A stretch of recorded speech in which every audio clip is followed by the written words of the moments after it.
Mallojula Koteswara Rao alias MK alias Kishanji ఆయనతో పాటుగా ఆయనకు కోరియర్ గా పనిచేసిండు.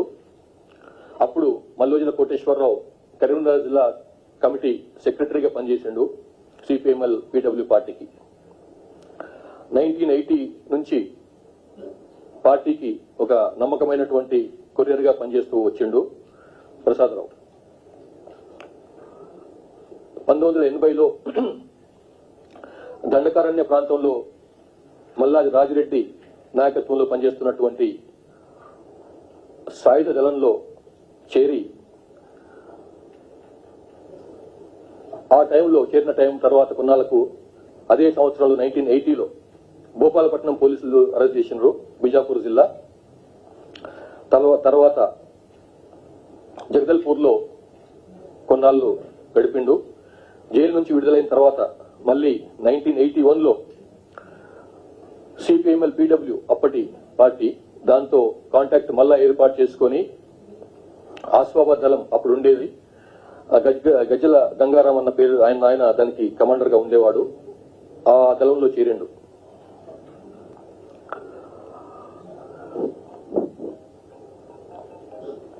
తర్వాత 1983లో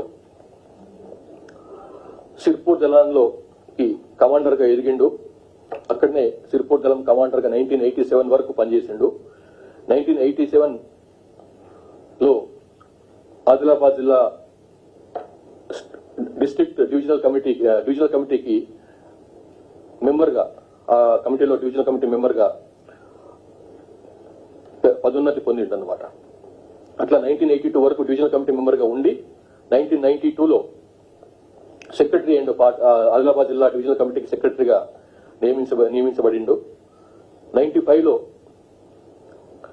సెప్టెంబర్లో north Telangana special zonal committee అని ఒక సపరేట్ కమిటీని, స్టేట్ కమిటీని ఏర్పాటు చేసింది పీపుల్స్ వార్. దానికి కట్కం సుదర్శన్ ఎలియాస్ ఆనంద్ ఆయన సెక్రటరీగా ఉన్నాడు. ఆ సమయంలో ప్రసాదరావు స్టేట్ కమిటీ మెంబర్ గా ఎలివేట్ అయ్యిండు. అట్లానే అప్పుడు ఎన్టీజెడ్సీలో మెంబర్ గా జీనుగు నరసింహారెడ్డి ఎలియాస్ జంపన్న, సంధ్య రాజమౌళి ఎలియాస్ ప్రసాద్ తో పాటుగా శంకరన్న కూడా, అంటే ప్రసాదరావు కూడా అందులో స్టేట్ కమిటీ ఎన్టీజెడ్సీ మెంబర్ గా ఎదిగిండు. తర్వాత 2006లో 10 ఏళ్ల తర్వాత 2006లో ఖమ్మం జిల్లా కార్యదర్శిగా చార్జ్ తీసుకున్నాడు, సెక్రటరీగా, పీడబ్ల్యూ డిస్ట్రిక్ట్ కమిటీ సెక్రటరీగా. 2007లో నార్త్ తెలంగాణ స్పెషల్ జోనల్ కమిటీకి సెక్రటరీగా అపాయింట్ అయ్యిండు. తర్వాత 2008లోనే సెంట్రల్ కమిటీ మెంబర్ గా కూడా అతన్ని నియమించారు. మోడెం బాలకృష్ణ అలియాస్ మనోజ్, ప్రతాప్ రెడ్డి రామచంద్రారెడ్డి అలియాస్ చలపతితో పాటుగా ఈ ఇద్దరు కూడా ఈ మధ్యన ఎదురుకాల్పుల్లో మరణించారు, ఈ మోడెం బాలకృష్ణ అండ్ రామచంద్రారెడ్డి. తర్వాత 2015 వరకు ఎన్టీఎస్ఎస్ సెక్రటరీగా పనిచేసిండు ప్రసాదరావు. తర్వాత 2015లో దానికి పేరు మార్చి తెలంగాణ స్టేట్ కమిటీగా పేరు మారింది. అప్పటికి తెలంగాణ స్టేట్ సెక్రటరీగా యాప నారాయణ అలియాస్ హరిభూషణ్ అని ఆయన సెంట్రల్ కమిటీ మెంబర్ కూడా ఆయన ఉండే. ఆయన చనిపోయిన తర్వాత మళ్ళా చంద్రన్న, అంటే పుల్లూరు ప్రసాదరావు చంద్రన్న మళ్ళీ తెలంగాణ స్టేట్ కమిటీ సెక్రటరీగా అప్పుడు చార్జ్ తీసుకొని మొన్న డిసెంబర్ 2024 వరకు కూడా దానికి సెక్రటరీగా పనిచేసిండు అనమాట. తర్వాత డిసెంబర్ 2024లో బడే శుక్కారావు సెక్రటరీగా నియమించబడ్డాడు. ఇతను సెంట్రల్ కమిటీ మెంబర్ గా సుదీర్ఘంగా 17 years 17 సంవత్సరాల పాటు పనిచేశాడు. మొన్న 21 అక్టోబర్ నాడు గౌరవ ముఖ్యమంత్రి, తెలంగాణ ముఖ్యమంత్రి రేవంత్ రెడ్డి గారు ఇచ్చిన పిలుపు మేరకు పార్టీని అజ్ఞాతాన్ని వదిలి జ్ఞాతంలోకి వచ్చి జన వాహినిలో కలిసిపోవాలని చెప్పి నిర్ణయించుకున్నాడు. దాంతో పాటుగానే కొంత ఆయనకు ఆరోగ్యపరమైనటువంటి సమస్యలు, సుదీర్ఘకాలంగా మోకాళ్ళ నొప్పులు, అట్లాగే కొంత సెక్యూరిటీ ఫోర్సెస్ ప్రెషరు, ఇట్లన్నీ కారణాల వలన ఈ ఆర్గనైజేషన్ నుంచి వేరుపడ్డాడు. తర్వాత రెండవ నాయకుడు బయటకు వచ్చినటువంటి పార్టీ నుంచి బయటకు వచ్చిన సిపిఐ మావోయిస్ట్ పార్టీ నుంచి బయటకు వచ్చినటువంటి నాయకుడు బండి Prakash, alias Prabhat, alias BP, alias బండి దాదా, ఎలియాస్ క్రాంతి, ఎలియాస్ ప్రభాకర్. ఈయన బయటకు వచ్చేటప్పటికీ స్టేట్ కమిటీ మెంబర్ ర్యాంకులో ఉన్నాడు. Telangana state committee press team కు ఇన్ఛార్జ్ గా ఉన్నాడు. అట్లాగే సింగరేణి కోల్ బెల్ట్ కమిటీకి కూడా ఇన్ఛార్జ్ గా ఉన్నాడు. ఇతనిది మందమర్రి గ్రామం. ఇతని తండ్రి రామారావు సింగరేణి కాలనీస్ లో పనిచేసేవాడు. 1990లో హేమదుర్గను పెళ్లి చేసుకున్నాడు, హైదరాబాద్ చెందినటువంటి ఆమె. తర్వాత ఆమె కూడా కొన్నాళ్ల పాటు యూజీ అయింది భర్త ప్రభావం వలన 2005 ఆ టైంలో. తర్వాత మళ్ళీ కొన్నాళ్ళు అయిన తర్వాత 6-7 months పనిచేసిన తర్వాత రిటర్న్ అయిపోయి బయటకు వచ్చేసి పార్టీ నుంచి బయటకు వచ్చేసింది. అప్పుడే 1983లో Bandi Prakash Carmel convent high school మందమర్రిలో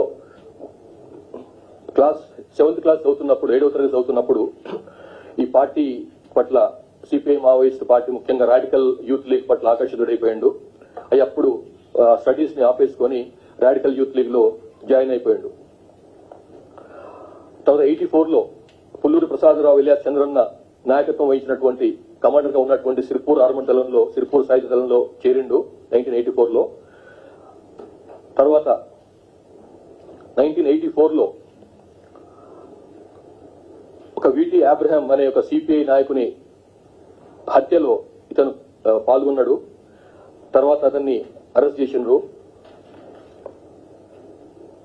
Warangal sub జైల్లో కొన్నాళ్ళు గడిపిండు.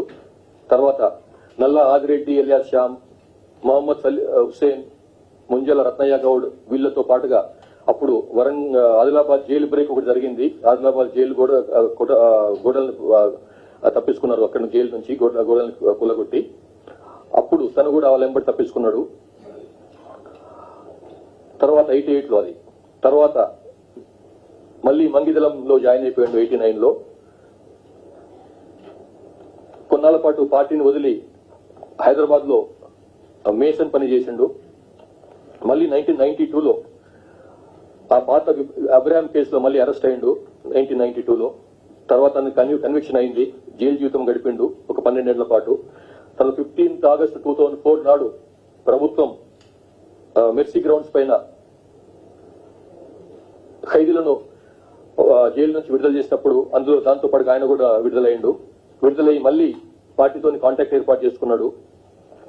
2004 4వ సంవత్సరంలో శాంతి చర్చలు జరిగినప్పుడు అప్పటి ప్రభుత్వంతో ఆయన చర్చల నిర్వహణ కమిటీలో మెంబర్ గా ఉన్నాడు. తర్వాత 2005లో ఈ చర్చలు విఫలమైన తర్వాత ఛత్తీస్గఢ్కి వెళ్లిపోయి అక్కడే ఉంటూ వచ్చిండు. 2008-2011 మధ్యన మళ్ళీ చెర్లా శబరి ఏరియాకి వచ్చిండు, మన ఖమ్మం జిల్లా ఏరియాకి వచ్చిండు, పనిచేసిండు పార్టీలో. తర్వాత 2012లో స్టేట్ కమిటీ మెంబర్ గా అతనికి పదోన్నతి వచ్చి ఆదిలాబాద్ జిల్లాకు సెక్రటరీగా పనిచేసిండు, మావోయిస్ట్ జిల్లా కమిటీ సెక్రటరీగా పనిచేసిండు. తర్వాత 2015లో అతని కొంచెం అనారోగ్య కారణాల వలన సింగరేణి కోల్ బెల్ట్ ఏరియాకు అతన్ని మార్చి ప్రజా విముక్తి పత్రికకు ఎడిటర్ గా నియమించారు. 2015 నుంచి ఈనాటి వరకు సింగరేణి కోల్ బెల్ట్ ఏరియా, తర్వాత Telangana state committee press team కు ఇన్ఛార్జ్ గా ఉండుకుంటూ ప్రభాతన పేరు మీద ప్రెస్ స్టేట్మెంట్ ఇష్యూ చేస్తుండేవాడు బండి ప్రకాష్. ఇతను కూడా 21 అక్టోబర్ పోలీస్ అమరవీరుల దినోత్సవం సందర్భంగా గౌరవ ముఖ్యమంత్రి రేవంత్ రెడ్డి గారు ఇచ్చినటువంటి పిలుపును అందుకొని సిపిఐ మావోయిస్ట్ పార్టీ నుంచి తెగదెంపులు చేసుకొని జనజీవన స్రవంతిలోకి కలవాలని చెప్పి నిర్ణయించుకొని బయటకు వచ్చిండు అనమాట. అట్లాగే కొంత ఆయనకు అనారోగ్య సమస్యలున్నాయి, కొంత ఇతర సమస్యలున్నాయి. దాంతో అది కూడా ఒక కారణం బయటికి రావడానికి. ఇది బేసికల్ గా ఇందులో సీసీఎం అయిన సెంట్రల్ కమిటీ మెంబర్ అయినటువంటి పుల్లూరు ప్రసాదరావు పైన 25 లక్షల రూపాయల రివార్డు ఉంది, అది వారికి ఇస్తాం ఇప్పుడు. అట్లాగే బండి ప్రకాష్ పైన 20 లక్షల రివార్డు ఉంది, అది కూడా వారికి ఇచ్చేస్తాము. ఈ లాస్ట్ 7-8 months నుంచి తెలంగాణ పోలీసులు చేస్తున్నటువంటి సస్టైన్డ్ ఎఫర్ట్స్ తోని మొత్తం 427 మంది అజ్ఞాత కార్యకర్తలు, అజ్ఞాత నక్సల మావోయిస్టులు బయటకు వచ్చిన పార్టీ నుంచి బయటకు వచ్చిండ్రు. ఇంక్లూడింగ్ 2 సెంట్రల్ కమిటీ మెంబర్లు. మొన్న సుజాతక్క వచ్చింది, ఇప్పుడు పుల్లూరు ప్రసాదరావు. అట్లానే 8 మంది స్టేట్ కమిటీ మెంబర్లు కూడా బయటకు వచ్చిండ్రు. 2 డిస్ట్రిక్ట్ కమిటీ సెక్రటరీలు, 8 మంది డిస్ట్రిక్ట్ కమిటీ మెంబర్లు, 35 మంది ఏరియా కమిటీ మెంబర్లు కూడా బయటకు వచ్చిండ్రు. ఇప్పటికి ఈ రోజు నాటికి వీళ్ళిద్దరు బయటకు వచ్చిన తర్వాత తెలంగాణలో 64 మంది అండర్ గ్రౌండ్ కార్డర్స్ ఉన్నారు. తెలంగాణ రాష్ట్రానికి చెందిన వాళ్ళు అజ్ఞాతంలో ఉన్నారు. అందులో 5 సెంట్రల్ కమిటీ మెంబర్లు, 10 మంది స్టేట్ కమిటీ మెంబర్లు, 20 మంది డివిజనల్ ఆర్ డిస్ట్రిక్ట్ కమిటీ మెంబర్లు, సెక్రటరియల్ మెంబర్లు, 14 మంది ఏరియా కమిటీ సెక్రటరీ ఆబ్లిక్ మెంబర్లు, 10 మంది పార్టీ మెంబర్లు లేక దళం మెంబర్లు. ఇందులో ఈ 64 మందిలో 9 మంది మాత్రమే తెలంగాణలో పనిచేస్తున్నారు. మిగతా వాళ్ళంతా కూడా పక్క రాష్ట్రాల్లో, ముఖ్యంగా ఛత్తీస్గఢ్ లో పనిచేస్తున్నారు. ఇప్పుడున్న మొత్తం సెంట్రల్ కమిటీలో మిగిలిన వాళ్ళు మొత్తం భారతదేశంలో సిపిఐ మావోయిస్ట్ లో 9 మంది సెంట్రల్ కమిటీ మెంబర్లు, అందులో 5 తెలంగాణ వాళ్ళు.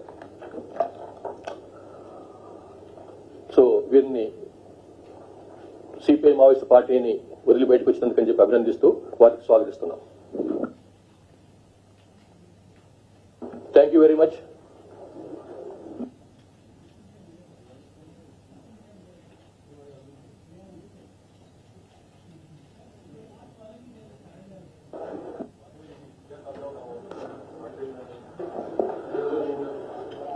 సార్ ఇంకా ఎవరైనా మిగిలి ఉన్నారు సార్ మావోయిస్ట్ పార్టీలో? ఇంకా ఎవరన్నా?